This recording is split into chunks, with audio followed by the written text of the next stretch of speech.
On le sait, les footballeurs professionnels ont la chance de profiter de salaires très confortables et ne parlons même pas des stars, qui émargent à plusieurs millions d'euros par an. Récemment, Cristiano Ronaldo a signé en Arabie Saoudite pour plus de 200 millions d'euros par an, renforçant cette idée que les sportifs sont souvent très bien lotis. Pour le reste des joueurs du championnat de France, les salaires sont eux aussi très confortables et cela peut parfois attirer les mauvaises personnes et s'y est exactement ce qui est arrivé à un ancien visage bien connu des amateurs de Ligue 1. D'après les informations du Parisien, Bryan Dabo, milieu de terrain de 30 ans, passé notamment par Montpellier et la Saint-Étienne, a bien failli être la victime d'un couple d'escrocs, ce lundi 6 février dans la capitale. Actuellement joueur de l'Aris Salonique, un club grec, le sportif originaire de Marseille se trouvait à Paris dans l'espoir de vendre plusieurs montres de luxe à ces deux individus, qui avaient prévu un rip deal, comme le précisent nos confrères.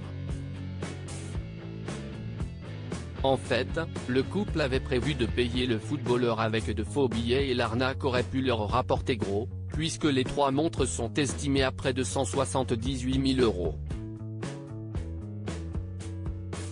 Le joueur se doute de quelque chose et prévient la police. Heureusement, Bryan Dabo a senti le coup et au moment de sa rencontre avec le couple dans le salon d'un hôtel de la rue de Courcelles à Paris, 8e, il a fait volte-face.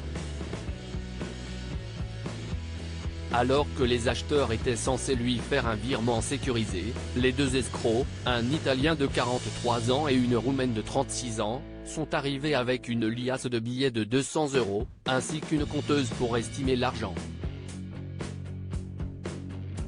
Face à cet imbroglio, le sportif, qui sent le coup fourré, réussit à prévenir discrètement la police, qui finit par interpeller les deux malfaiteurs aux alentours de 14 h, lundi dernier.